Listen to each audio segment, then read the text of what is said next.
जो हाल आपके गांव के अस्पताल का है वही बड़े शहरों के अस्पताल का भी होने वाला है। साल 2035 तक हिंदुस्तान के हेल्थ केयर सिस्टम पर बड़ा खतरा मंडराने जा रहा है और आप सावधान होकर भी कुछ नहीं कर पाएंगे, क्योंकि आपकी और आपके परिवार की जान बचाने वाला डॉक्टर ही -40 डिग्री नंबर लेकर स्पेशलिस्ट बनकर बैठा होगा, जिसने MBBS की पढ़ाई तो की होगी, लेकिन उसके बाद स्पेशलिस्ट बनने के लिए जो परीक्षा होती है नीट PG की, उसमें -40 नंबर लाकर भी पास हो गया होगा, क्योंकि ये फैसला स्वास्थ्य परिवार कल्याण मंत्रालय की मंजूरी के बाद national board of examination in medical sciences ने लिया है और हर वर्ग के लिए कट ऑफ घटा दिया।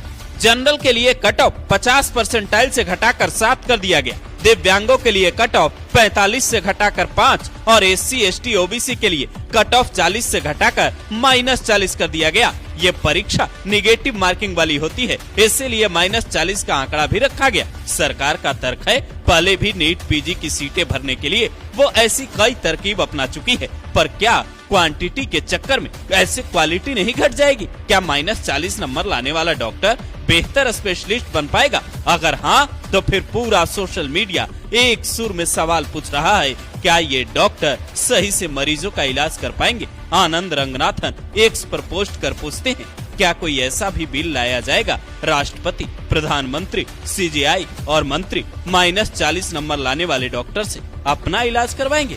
जब भी कोई नेता बीमार पड़ता है तो आज भी वो सरकारी की बजाय प्राइवेट हॉस्पिटल में जाता है। कांग्रेस की चेयरपर्सन सोनिया गांधी का इलाज सर गंगाराम अस्पताल से चलता है। यूपी में मंत्री OP राजभर जब बीमार पड़ते हैं तो उन्हें यूपी के स्वास्थ्य मंत्री खुद ले जाकर प्राइवेट हॉस्पिटल में भर्ती करवा देते हैं। तो फिर सरकारी अस्पतालों की तथा कथित सुविधाएं क्या सिर्फ वोट लेने के लिए है? जरा सोचिए, अगर सरकार के इस फैसले पर आपने अपनी राय अभी नहीं रखी तो समझिए आने वाले भविष्य में हिंदुस्तान के हेल्थ केयर सिस्टम पर जब सवाल उठेंगे तो आपको उस वक्त सवाल पूछने का कोई हक नहीं होगा, क्योंकि हिंदुस्तान का एक धड़ा इस नियम के खिलाफ है। हालांकि कुछ मीडिया चैनल्स इसके फायदे भी गिनवा रहे हैं, लेकिन आप शांत दिमाग से इन 3 सवालों का जवाब सोचिए।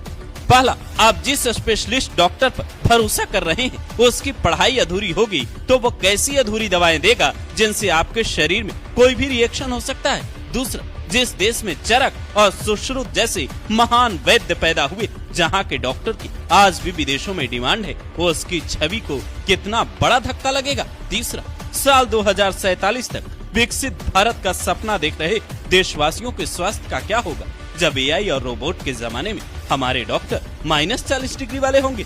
सिर्फ आम जनता ही नहीं, डॉक्टर भी इसका विरोध कर रहे हैं। Federation of resident doctors association ने बाकायदा स्वास्थ्य मंत्रालय को लेटर लिखकर पूछा है। पिछले हाई कट ऑफ को पाने के लिए उम्मीदवारों ने कई साल मेहनत की, लेकिन NBE ने बिना किसी ठोस कारण या सलाह के इसे अचानक कम कर दिया। इससे मेरिट की भावना कमजोर होगी, टॉपर उम्मीदवारों का मनोबल गिरेगा और कम स्कोर वाले उम्मीदवारों के कारण मरीजों की देखभाल पर असर पड़ सकता है। अब अगर किसी डॉक्टर की जानकारी कम होगी तो वो मरीजों को रेफर भी ज्यादा करेगा। जैसे आपके गांव के नजदीकी अस्पताल में बड़े केस नहीं संभलते और उन्हें बड़े अस्पताल में रेफर कर दिया जाता है, उसकी संख्या भी आने वाले दिनों में इस नियम के लागू होने के बाद अचानक से बढ़ सकती है। इसीलिए लोग ये पूछ रहे हैं, क्या ये नियम सिर्फ राजनीति चमकाने के लिए है? आरक्षण की व्यवस्था तो 10 साल बाद हालात देखकर खत्म होने वाली थी। ऐसी चर्चाएं आरक्षण में बदलाव पर बार बार उठती रहती हैं। फिर आम जनता की जान से खिलवाड़ वाला फैसला क्यों? चुनाव जरूरी है या जान? फैसला आपके हाथ में है। अगर सरकार के इस फैसले के पीछे कोई फायदे वाली मंशा है तो वो भी क्लियर होना चाहिए, ताकि सोशल मीडिया से लेकर सड़कों तक इस कदर विरोध न बढ़े। आप देख रहे हैं DNA लाइव। हमारे चैनल से जुड़ने के लिए चैनल को सब्सक्राइब करें और आपके विचार कमेंट